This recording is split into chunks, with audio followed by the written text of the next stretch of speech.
Hey, welcome to week 20 of your timeline hand motions, and I am so excited for you getting towards the end of the school year here. And before we kick things off, I just want to remind you I'm gonna give you more signs than you need for some of the events on the timeline.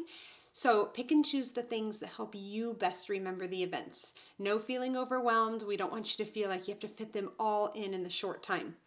Also, if you are waiting for a video to come out that has the entire timeline with all the hand motions, good news, I'm going to be recording that in the next coming weeks. I've had so many requests for it, so thank you so much to everyone who has given me feedback and asked for that. If you would like to see something specific, such as history, timeline, or maybe just week by week hand motions, put those down in the comments, and I definitely read every single one and I listen to your feedback, so I appreciate it. Or if you just find this really helpful, I love to hear that too, so thank you so much. Also a reminder, if you didn't know already, you can follow us on Facebook and Instagram. We are a veteran homeschool family of over 10 years now, which is super exciting. And we like to share things that we do that we think maybe you'll find helpful, or programs that we find that are helpful. We also, in all of our travels, because we're a big travel family, we share stories of homeschool parents and families that have been doing it for a while, and we like to share their experiences. So maybe you can learn something that you didn't already know, or you can find somebody that maybe is sharing the same experience that you're going through and you're looking for answers. So we like to offer that up to you. So follow us here, WanderStruck.Family, on Instagram and Facebook. And then of course you can subscribe to our YouTube channel at the subscribe button right below to make sure you don't miss out on any of our videos, whether they be timeline hand motions or sit downs with homeschool parents. So let's get moving on to week 20. All right, first up is Australia becomes a Commonwealth. Now, I originally learned Australia as you go here and you flip up. But thanks to a great comment on another video, a mom let me know that that's actually an obsolete sign. So I used to I learned that, the Outback hat that you would see maybe like you'd see in Australia, where it kind of flips up like that. But she said that that's not the common use anymore, and that you can find by going, kind of wiggle your fingers, you pick up and you drop. Okay, wiggle, pick up, drop. So that's what you would find for the sign for Australia. So we say Australia becomes a Commonwealth, meaning they became free and independent, and that's during their rule from England. And so we've done freedom before, which is the sign for slavery, and we free those chains or those bonds of slavery. Specifically to sign independent, you can put your fingers up, which is an I, and then you break those bonds of slavery, and it is freedom. All right, so Australia becomes a Commonwealth. Mexican Revolution. So for Mexican Revolution, you're going to make a V with your fingers, and you're going to put it on your head and flip it up. Again, right, like we just did for Commonwealth, this is a sign for a type of hat, and this is the same thing. It's the sign for Mexican, and it resembles like a sombrero.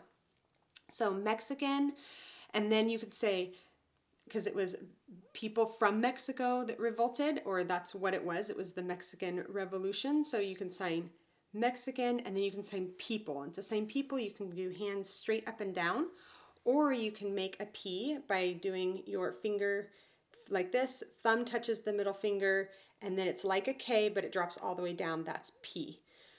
So we're going to do P, and then you drop those down, sign for person or people. So Mexican people or person, and then revolution. We've done revolution before, where it is to revolt. This type of revolution, where you take R's and you go around like this, is like one thing revolving around another. But we want revolution as in to fight back. So you make a fist and you throw it away from your head. So Mexican Revolution. World War I and President Wilson. So to sign World War I, we're going to sign it like you would see it written abbreviated, which is World War I, or WW1. So your fingers make a W, World War I. And President Wilson. So to sign president, we're going to make C's with our hand, and we're going to bring them up by our head. They don't have to be in any exact place, but you just make C's and then you pull them apart. So president, and then we're going to sign a W for Wilson. So World War I and President Wilson. Lenin and the Bolshevik Revolution in Russia. Whew, don't worry, I'm not going to give you any big long sign here. If you were to say Lenin and the Bolshevik, you would be spelling that out because they're names. But we're not going to do that. We're going to do what we commonly do with names, and we're going to pick that first letter off. So we're going to say Lenin is L, Lenin and the Bolshevik, so we're going to make a B. Lenin and the Bolshevik Revolution, we just did that, revolution in Russia. And just like in previous videos, Russia is signed with your hands at your hips here. You just tap, tap. Makes me think of like the Russian dancers when you see them kick their feet out, right? So Lenin and the Bolshevik Revolution in Russia. U.S. evangelist Billy Graham. Now in the timeline song, you see this. This means megaphone. And so you could sign this as in he got his message out there. But if we're going to use ASL, we're going to say U.S. or America. So American, he was an American preacher. So we're going to sign America. And we've talked about this. You have people that come from all over the world. They come together and we've created a melting pot here in America. So U.S. evangelist, which we're going to sign preacher. So for preacher, you're going to take your hand and make your two fingers touch here. And then like they bounce up and down. So U.S. evangelist, and then we're going to sign a B and a G for Billy Graham. So B, thumb goes across, just like we did for Bolshevik. G is like pinch your fingers turned sideways. This is the sign for G, all right? So U.S. evangelist, Billy Graham, modern period of the arts. Modern period is like the time period now. It's happening now. It's very modern. So we're going to sign now, which we take our hands like hang loose, and we're going to say now. We're going to bounce them up and down with our palms facing upwards. So now, time. So it's a modern period of the arts. And to sign art is you're going to take your hand, put it up like you have an easel. You're going to take your pinky like it's your little paintbrush, and like you're painting on a little easel, this is art. All right? So it's the modern period of the arts. I love that one.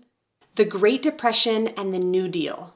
So to do great, we're going to sign great as in large, not great like, oh, awesome, but great as in huge, big. So you're going to make L's with your hands and you're going to cycle them outwards. Great. Great Depression. We're not going to sign depression as in like sad or the feeling of depression. We're signing a depression. We're going to show the stock market going down because that's when the stock market fell. And so I feel like that better resembles what's happening during the time period. So the Great Depression, and we're just going to kind of nosedive our hands there. And the New Deal. So to sign new, you're going to put one hand flat and the other hand is going to scoop. So New Deal, like you're dealing cards, right? The New Deal. Very much like what's happening now where we're trying to stimulate the economy. And so FDR paid out money to try and stimulate the economy. And so it was a New Deal is what they called it. All right, good luck, week 20. I'll see you next week for week 21.